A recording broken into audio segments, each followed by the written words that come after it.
बोलो जयकारा बोल मेरे श्री गुरु महाराज की जय। प्रेमियों, संसार की हालत को देखा जाए तो संसार में प्रायः लोग चिंताग्रस्त हैं।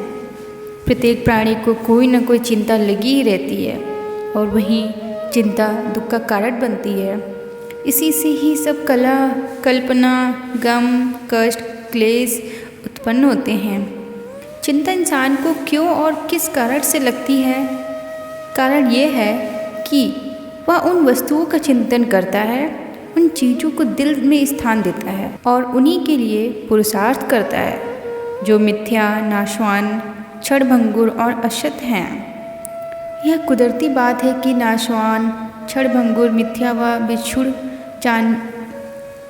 बिछुड़ जाने वाली चीज़ों का चिंतन व पुरुषार्थ करना चिंता का घर बनना है।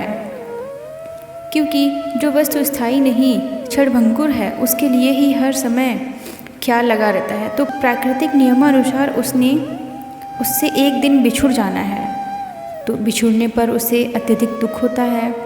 अमर, सत्य, शाश्वत एवं जिसका कभी नाश नहीं होता, उस सत्य वस्तु का चिंतन नहीं करता जो कि सुख का मूल है, उसकी ओर ध्यान ही नहीं देता।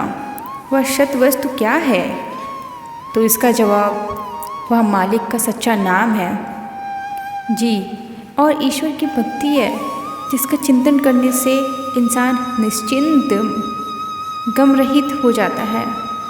जैसा कि महापुरुषों ने फरमाया है, एक सोच सुखरास है, एक सोच दुखरास, एक सोच बंधन कटे, एक सोच गलफास। इसका मतलब है, सोच का मतलब चिंता होता है। केवल मालिक का नाम और ईश्वर की भक्ति का चिंतन सुखदायक है। यही चिंतन अथवा सोच बंधनों से मुक्त कराने वाले जन्म जन्मांतरों से जो 84 चक्र चल रहा है, उससे आज़ाद कराने वाली एवं सुख राशि है। इसकी अपेक्षा दुनिया का मोह एवं लगाव तथा उनका चिंतन दुखों का मूल है। यदि इंसान माया का चिंतन ही करता रहा तो फिर बंधन से कैसे छूटेगा? ये प्रश्न आता है। दुनिया का प्यार, मोह, ममता को यदि दिल में बसाया तो फिर वही बंधन का मूल गले पड़ेगा। अब इंसान स्वयं ही सोच ले और निर्णय कर ले कि कौन सा चिंतन करना चाहिए। मनुष्य स्वयं निर्णायक है। एक ओर सुख का सामान है और दूसरी ओर दुख का। इंसान जो कुछ चाहे ले सकता है। चाहे तो जीवन के श्वासों के बदले में 84 का बंधन खरीद ले अथवा इससे मुक्ति प्राप्त कर ले। इन सब बातों का पता कब चलेगा? क्या दुनियादार इसका निर्णय ले सकते हैं कि यह सोच करनी है? ये ख्याल दिल में बसाने हैं। वे तो यही सोच करते हैं कि दुनिया के साजो सामान एकत्र करने हैं। मोह ममता जो दुख का मूल है, उसकी चिंता करते हैं, उसी को अपनाते हैं। उसका परिणाम यह होता है कि दुख व कष्ट बढ़ते जाते हैं। यह प्राकृतिक विधान है कि दुनियावी वस्तुओं एवं सामानों में किसी को सुख नहीं मिलता और ना मिल सकता है। जब मालिक का नाम, ईश्वर की भक्ति दिल में बस जाती है तो फिर कभी दुख नहीं होता। सत्पुरुषों का फरमान है, नानक दुखिया सब संसारू सो सुखिया जिस नाम आधार। महापुरुष फरमाते हैं कि संसार दुखी है। दुनिया के सामान, घर बार, मान मर्तबा, धन दौलत, इनमें आसक्ति ही दुख का मूल है। इसीलिए ही संसार को दुखों का घर कहा गया है, क्योंकि ये दुखदायी चीज़ें हैं। जिसके दिल में मालिक का नाम बस जाए, ईश्वर की भक्ति का निवास हो जाए, यही सत्य, स्थायी एवं अमर वस्तु है और यही हमारे साथ मृत्यु के बाद जाएगी। इसी का आश्रय ले तो इंसान सुखी हो सकता है। जैसा कि फरमान है, सगल सृष्टि को राजा दुखिया, हरि का नाम जपत होई सुखिया। गुरबाणी है ये। सारी सृष्टि का राजा, जिसके पास दुनिया के किसी पदार्थ व सामान की कमी नहीं होती, वह भी दुखी है।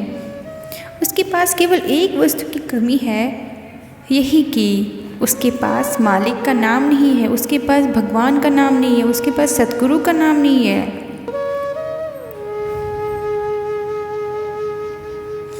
इससे सिद्ध हुआ कि संसार अपने सही मार्ग से भूला हुआ है, सुख की इच्छा रखता है परंतु मिलता दुख ही है। इसका अर्थ ये हुआ कि उसे सुख वाला मार्ग ही नहीं मिला। सुखदायी मार्ग कौन सा है? जो इसे मिल जाता तो सुखी हो जाता। आम दुनियादारों के ऐसे संस्कार नहीं कि इस कार्य को करें। सुख ना ही रे हरि भगति बिना, जीत जन्म इहु रतनु अमोलकु, साध संगत जपि इक खिना। इंसान को आंतरिक इच्छा तो सुख की ही रहती है। सब ओर से प्रमाणित कर लें, देखें और परखें, परंतु भक्ति के बिना सुख नहीं मिलेगा। मालिक के नाम का चिंतन करना, उसको दिल में बसाना, यही भक्ति है। इसके बिना सुख नहीं मिल सकेगा। चाहे इंसान कितनी ही चतुराई होशियारी दिखाए और अपने आप को बुद्धिमान समझे।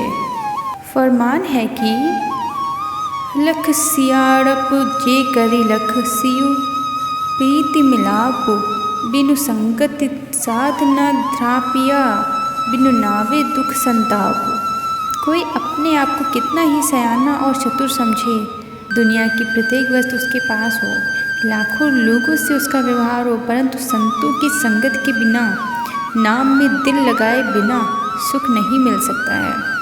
इंसान ये सोचता है कि दुनिया के सामान एकत्र कर लूँ, मान प्रतिष्ठा प्राप्त कर लूँ, माया के धंधों में समय खर्च कर लूँ, कुटुंब परिवार बढ़ा लूँ तो सुखी हो जाऊँगा। ये चीज़ें इंसान को सुख नहीं देती हैं। ये चीज़ें सिर्फ कुछ ही समय के लिए ही होती हैं, लेकिन कुछ समय के बाद दुख के संताप बढ़ा देती हैं ये चीज़ें। इसमें सुख प्राप्ति का कोई कार्य ही नहीं जिसके लिए ये प्रयत्न कर रहा है। यह प्रसिद्ध एवं यथार्थ बात है कि महापुरुषों के वचन सत्य और तीनों काल में सत्य हैं कि यदि इंसान सत्य वचनों का आधार लेकर काम करेगा तो निश्चय ही सुखी हो जाएगा। जिस सुख की चाहत थी तथा दिन रात चिंतन करता है वह सहज ही मिल जाएगा। बोलो जयकारा बोल मेरे श्री गुरु महाराज की जय।